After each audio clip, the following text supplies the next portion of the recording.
ఇవాళ ఈ వేదిక మీద నుంచి చెప్తున్నా 94 నుంచి 10 ఏళ్ళు తెలుగుదేశం అధికారంలో ఉన్నది. 2004 నుంచి 2014 వరకు 10 ఏళ్ళు కాంగ్రెస్ అధికారంలో ఉన్నది రాజశేఖర రెడ్డి నాయకత్వంలో. 2014 నుంచి 2024 వరకు చంద్రశేఖరరావు ఈ తెలంగాణ రాష్ట్రానికి బీఆర్ఎస్ అధికారంలో ఉన్నది.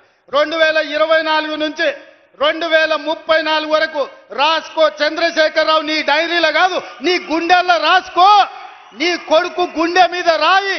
2034 వరకు ఈ సోదరుడు పాలమూరు బిడ్డ తెలంగాణకు ముఖ్యమంత్రిగా ఉంటాడు. పాలమూరు నుంచే ప్రజా ప్రభుత్వాన్ని నడుపుతాం. ఇది నా మాట, నువ్వు నీ గుండెల్లో రాసుకో చంద్రశేఖరరావు. పాలమూరు నుంచే శాసనం చేస్తాం, పాలమూరు నుంచే శాసనసభను నడిపించే బాధ్యత నేను తీసుకుంటా. నువ్వు దుఃఖం వస్తుందో బాయిలో దుంకుతావో పెట్రోల్ పోసుకొని తగిలబెట్టుకుంటావో అది నీ ఇష్టం. కాకపోతే నా కోరిక ఒక్కటే, నువ్వు అసెంబ్లీకి రావాలి, అపోజిషన్లో కూర్చోవాలి, మేము చేసే మంచి పనులు చెప్తుంటే నువ్వు కుమిలి కుమిలి ఏడవాలి. అందుకే నేను అసెంబ్లీకి పిలుస్తున్నా. నువ్వు చేసిన ద్రోహం ఏందో, నువ్వు చేసిన అన్యాయం ఏందో, నువ్వు పాలమూరుకు మొత్తం ఎడారిగా మార్చిందేందో, నువ్వు కట్టకుట్ట వదిలిన పాలమూరు, రంగారెడ్డి, కల్వకుర్తి, భీమా, నెట్టంపాడు, కోయిల్ సాగర్ ఈ ప్రాజెక్టులన్నింటినీ పూర్తి చేసే బాధ్యత నేను తీసుకుంటా. తుమ్మిడిఎట్టి దగ్గర నుంచి నీళ్లు తీసుకొస్తా. రంగారెడ్డి జిల్లా వికారాబాద్, చేవెళ్ళ, తాండూరు, పరిగికి నీళ్ళు ఇచ్చే బాధ్యత నేను తీసుకుంటా. ఆంధ్రప్రదేశ్ ముఖ్యమంత్రి గారు కూడా విజ్ఞప్తి చేస్తున్నా, మీరు విఘ్నులు, మీరున్నప్పుడే మొదలుపెట్టారు కల్వకుర్తి. మీరు ముఖ్యమంత్రిగా ఉన్నప్పుడే ఈ జిల్లాల భీమా, నెట్టంపాడు, కోయిల్ సాగర్ ప్రాజెక్టులు వచ్చినాయి. మీరు ప్రధాన ప్రతిపక్ష నాయకుడిగా ఉన్నప్పుడే పాలమూరు, రంగారెడ్డి ఎత్తిపోతల పనులు ప్రారంభమైనాయి.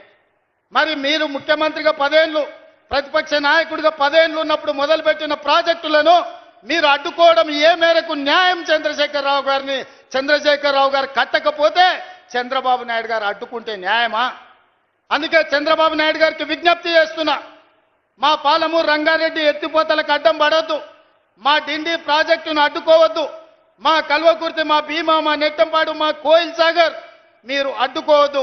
ఒకనాడు పాలమూరు జిల్లాను మీరు దత్తత తీసుకున్నా అని చెప్పారు. మీరు బాధ్యతగా ఉండండి, మమ్మల్ని బ్రతకనియండి, మా ప్రాజెక్టులు పూర్తి చేసుకోనివ్వండి. ఆనాడు ఉమ్మడి రాష్ట్రంలో శ్రీశైలం వెనకాల నుండి 4 టీఎంసీల నీళ్లు తీసుకెళ్లేది ఉంటే ఇవాళ 9.5 టీఎంసీలు నీళ్లు తీసుకెళ్లడానికి మీరు ప్రాజెక్టులు పెట్టుకున్నారు.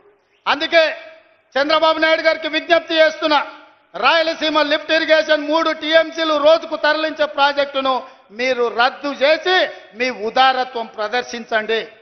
మీరు 2 రాష్ట్రాలను సమానంగా తెలుగు వాళ్ళను అభివృద్ధి చేయాలన్న ఆలోచనతో ఉన్నది నిజమైతే రాయలసీమ లిఫ్ట్ ఇరిగేషన్ ప్రాజెక్టును రద్దు చేయండి. పాలమూరు, రంగారెడ్డి ఎత్తిపోతల, డిండి ప్రాజెక్టు, కల్వకుర్తి ప్రాజెక్టు, భీమా ప్రాజెక్టు, నెట్టంపాడు ప్రాజెక్టు, కోయిల్ సాగర్ ప్రాజెక్టులను పూర్తి చేయడానికి మీరు ఉదారంగా ముందుకొచ్చి మాకు సహకరించండి. మా పాలమూరు బిడ్డలు కృతజ్ఞత ఉన్నవాళ్ళు, మీ మేలు మేము ఎప్పుడు మర్చిపోం. మీరు సహకరించకపోతే మేము చేసే విజ్ఞప్తులు చేస్తాం. మా విజ్ఞప్తులను మీరు వినకపోతే పోరాటం ఎట్లా చేయాలనో పాలమూరుకు తెలుసు.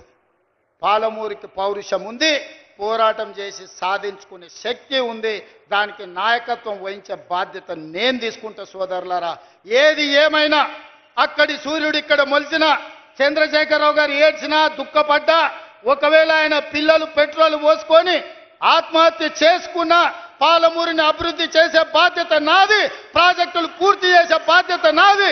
ఈ దేశానికి పాలమూరు వలసల జిల్లా కాదు, పాలమూరు జిల్లా అంటే పరిపాలన అందిస్తుంది, దేశానికి ఆదర్శంగా ఉంటుంది అని చెప్పి ఈ గడ్డ మీద నుంచి పరిపాలన అందించే బాధ్యత మేము తీసుకుంటామని తెలియజేస్తూ మీ అందరికీ ఇంత ఓపికగా ఉండి నన్ను ఆశీర్వదించినందుకు ముఖ్యంగా మా అక్కలకు మనస్ఫూర్తిగా ధన్యవాదాలు తెలియజేస్తూ సెలవు తీసుకుంటున్న మిత్రులారా, ధన్యవాదాలు అక్క.